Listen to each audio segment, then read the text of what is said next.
अस्सलाम वालेकुम व्यूअर्स, कैसे हैं आप सब? आई होप आप सब खैरियत से होंगे। तो आज की वीडियो में मैं बना रही हूँ चॉकलेट स्पंज, जो कि बहुत ही सॉफ्ट और बहुत ही मॉइस्ट बनेगा। तो बिस्मिल्लाहिर्रहमानिर्रहीम पढ़ के हम स्टार्ट करते हैं। सबसे पहले मैं मैदा ले रही हूँ।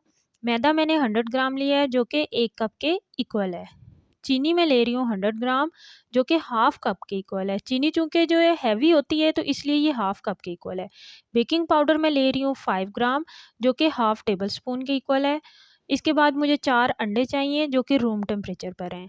कोको पाउडर मैं ले रही हूँ 1 टेबल स्पून, और इसके बाद मैं ऑयल है मेरे पास 30 ग्राम, जो कि 4 टेबल स्पून के इक्वल है। यहाँ पे मैं 8 बाई 8 इंच के मोल्ड में जो है वो 2 पाउंड का केक जो है वो बेक कर रही हूँ। तो इसको मैं बटर पेपर लगा लूँगी। एक बाउल में मैं एग वाइट्स ले लूँगी और एग यॉक्स को जो है वो मैं सेपरेट कर लूँगी। कोको पाउडर को हम मैदे में मिक्स करेंगे, लेकिन अभी नहीं करेंगे, ये मैं आपको बाद में बताऊँगी। तो यहाँ पे मैंने मोल्ड को ऑयल से ग्रीस करके इसमें बटर पेपर मैं लगा चुकी हूँ, और एक बाउल में जो है मैं 4 एग्स की वाइट ले चुकी हूँ और यॉक मैंने अलहदा कर लिया है। तो चलिए आइए, सबसे पहले हम वाइट्स को जो है वो बीट करते हैं। मैं हैंड बीटर से, जो कि मेरे पास इलेक्ट्रिक है, उससे कर रही हूँ। आप हैंड विस्क से भी कर सकते हैं। एग वाइट्स को अच्छी तरह जब बीट हो चुके हैं, तो फिर जो है वो मैं इसमें शुगर ऐड करूँगी। शुगर भी आपने एक दफ़ा में सारी ऐड नहीं करनी, आपने थोड़ी-थोड़ी करके ऐड करनी है। क्योंकि हमें जो इसका मिक्सचर चाहिए एग व्हाइट्स का और शुगर का, वो फ्लफ़ी होना चाहिए कि वो अपने साइज़ में डबल हो जाए, और वो ऐसे लगे जैसे हमने क्रीम व्हिप की है। आप उसको स्पैचुला में उठा के देखें तो वो नीचे ना गिरे, ये इसकी निशानी होनी चाहिए। आपने एक साथ शुगर जो है वो ऐड नहीं करनी। और दूसरे नंबर पर ये ज़्यादा इम्पोर्टेंट है कि आपके एग्स जो हैं वो रूम टेम्परेचर पर होने चाहिए। आप केक के लिए जो भी चीज़ यूज़ कर रहे हैं वो आपकी रूम टेम्परेचर पर हो। तकरीबन 5 से 6 मिनट मैंने बीट किया है, और मेरा मिक्सचर जो है वो इस टेक्सचर में आ गया, जैसे फ़ोमी टेक्सचर होता है वैसे ही। ये देखें, मैं आपको चेक करवाती हूँ। मिक्सचर मेरा बिल्कुल रेडी हो चुका है। तो अब जो है वो मैं इसमें एग यॉक्स जो है वो ऐड कर दूँगी। मैंने 4 एग यॉक्स लिए हैं, और वाइट्स को मैं पहले से बीट कर चुकी हूँ चीनी डाल के। अब मैं साथ ही ऑयल डाल दूँगी। एग यॉक्स और ऑयल डालने की वजह ये है कि मैं इसको कम से कम बीट करना चाहती हूँ, कि इसका फ़ोमी टेक्सचर जो है वो बिल्कुल चेंज ना हो। यही हमारे केक को जो है वो राइस भी करेगा और सॉफ्ट भी बनाएगा। तो मैंने जो है इसको सिर्फ़ 4 से 5 सेकंड जो है वो मिक्स किया, इतना मिक्स किया ये बस अंदर जो है वो मिक्स हो जाए। और इसके बाद आ जाते हैं कोको पाउडर की तरफ। मैंने 1 टेबलस्पून कोको पाउडर लिया था, और 100 ग्राम मेरे पास जो है वो मैदा था।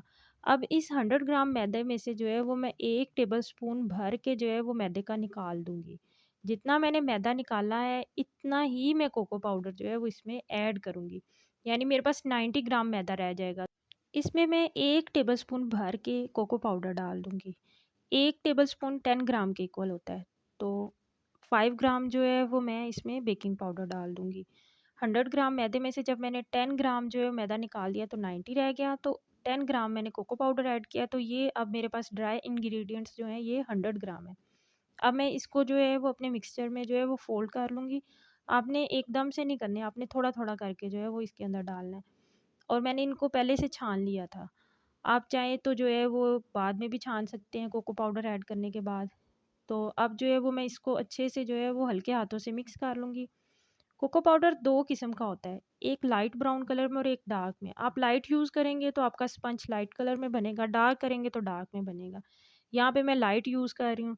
ये देखें, मैंने मिक्स करने के बाद भी आपको दिखा रही हूँ कि मेरा जो बैटर है वो बिल्कुल फ़ोमी टेक्सचर में है। मैंने उसका फ़ोमी टेक्सचर नहीं ख़त्म होने दिया। अब मैं जो है वो इसको मोल्ड में कन्वर्ट कर दूँगी। इसको मैं आपको पतीले में बेक करके दिखाऊँगी, ओवन में बेक नहीं करेंगे। और इसके बाद इसमें मिक्सर डालने के बाद जो है वो मैं इसको 4 से 5 दफ़ा जो है वो टैप कर लूँगी। इतना टैप करूँगी कि इसमें से सारे एयर बबल्स निकल जाएँ, और टूथपिक से भी मैं इसको जो है वो एक दफ़ा इसमें से सारे एयर बबल्स निकाल लूँगी, ताकि मेरा केक जो है वो इक्वल बने। अब जो है वो इसको मैं बेक करने के लिए रखूँगी। मैंने पतीले में नमक पहले से डाल के रख दिया था, 15 से 20 मिनट मैंने इसको प्री हीट किया है। अब स्टैंड रख रही हूँ, और साथ ही अपने केक का मोल्ड इस पे रख दूँगी। और आपकी आँच हल्की होनी चाहिए, हल्की आँच पे मैं जो है वो इसको 40 टू 45 मिनट के लिए बेक कर दूँगी। अब मैं इसका ढक्कन जो है वो इसको अच्छे से रख दूँगी कि ये एयर टाइट हो। कुछ लोग कहते हैं कि हमारा केक जो है वो बैठ जाता है, स्पंज हमारा बैठ जाता है। वो इसलिए बैठ जाता है कि हमारा ढक्कन जो है वो एयर टाइट नहीं होता।